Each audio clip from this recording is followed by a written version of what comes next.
Olá! Hoje a gente vai mergulhar fundo numa ferramenta que é, olha, poderosíssima, mas que muitas vezes a gente acaba subestimando, sabe? Especialmente no ambiente de trabalho moderno. A gente está falando da gentileza. Vamos descobrir juntos como ela pode ser um verdadeiro antídoto para esse clima de tensão e polarização que vemos por aí? Então, o nosso caminho hoje vai ser o seguinte: primeiro, vamos entender o problema, esse ambiente desgastante.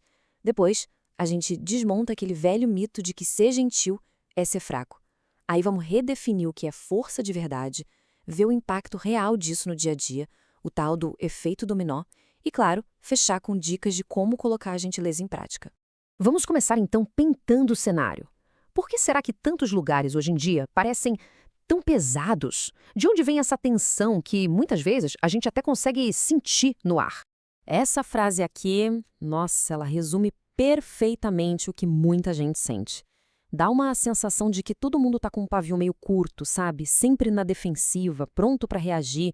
E quando isso entra no ambiente de trabalho, o resultado é um lugar não só tenso, mas perigosamente polarizado. E para a gente entender como se chega nesse ponto, o material de origem traz uma metáfora visual que é ótima: o pote da gentileza. Pensa assim: todo mundo começa o dia com esse pote cheinho de energia emocional. E o interessante é visualizar esse processo. A gente começa o dia com o pote cheio de paciência. Aí vem a pressão, a fofoca, as cobranças, e o pote vai esvaziando. Quando ele está vazio, o que acontece? A gente explode. Vira uma reação grosseira, impaciente. Fica claro que muitas vezes não é maldade, é exaustão mesmo.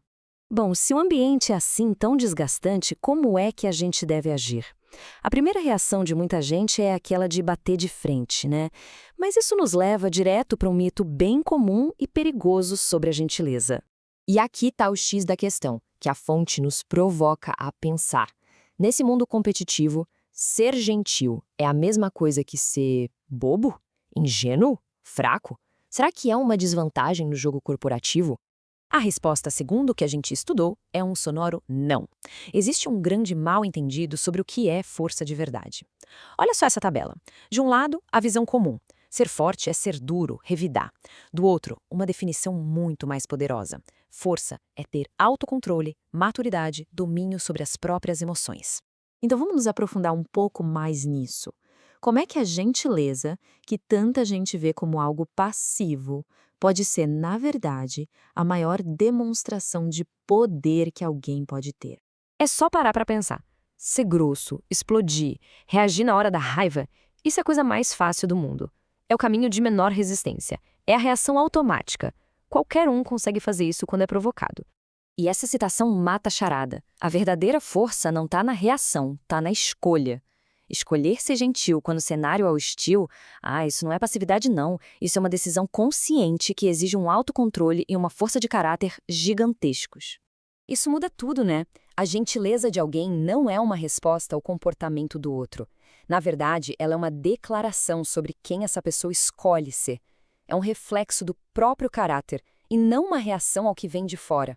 E o mais legal é que isso não é só uma filosofia bonita, não. A gentileza tem um efeito prático, visível no mundo real. Um verdadeiro efeito dominó que pode, de verdade, transformar um ambiente.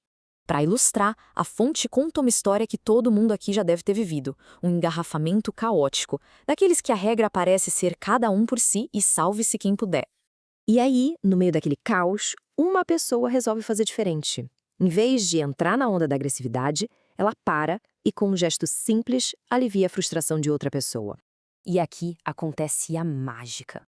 Lá na frente, o motorista que recebeu a gentileza é visto fazendo exatamente a mesma coisa por um terceiro. É a prova de que a gentileza é contagiante. Ela se espalha. Então a lição aqui é muito clara: gentileza gera gentileza. Um único ato, pequeno e consciente, pode começar uma reação em cadeia que desarma a tensão, que troca a polarização e o conflito pela cooperação. Certo, a teoria é ótima, inspira a gente. Mas e na prática? Como é que a gente transforma essa ideia em ações concretas no dia a dia do trabalho? Como é a gentileza na vida real? O material que a gente analisou dá um guia bem prático, com foco em 3 áreas. Primeiro, as palavras. A ideia é usá-las para construir, para edificar, e não para destruir. Afinal, sinceridade sem gentileza é só crueldade. Segundo, as ações. É procurar ativamente por jeitinhos de facilitar a vida de alguém. E terceiro, o olhar. Sim, o olhar. O simples ato de reconhecer as pessoas, de tratá-las com a dignidade que elas merecem. Essa frase final amarra tudo de um jeito muito poderoso. A vida já tem seus desafios para todo mundo. A escolha que a gente tem a cada interação é: vamos ser mais um peso na vida de alguém ou vamos ser um alívio? E é com essa pergunta que a gente encerra essa reflexão. Hoje e em todos os dias, a nossa presença no trabalho, nas nossas vidas, ela vai ser um peso ou vai ser um alívio para as pessoas ao nosso redor? A escolha, no fim das contas, é sempre nossa.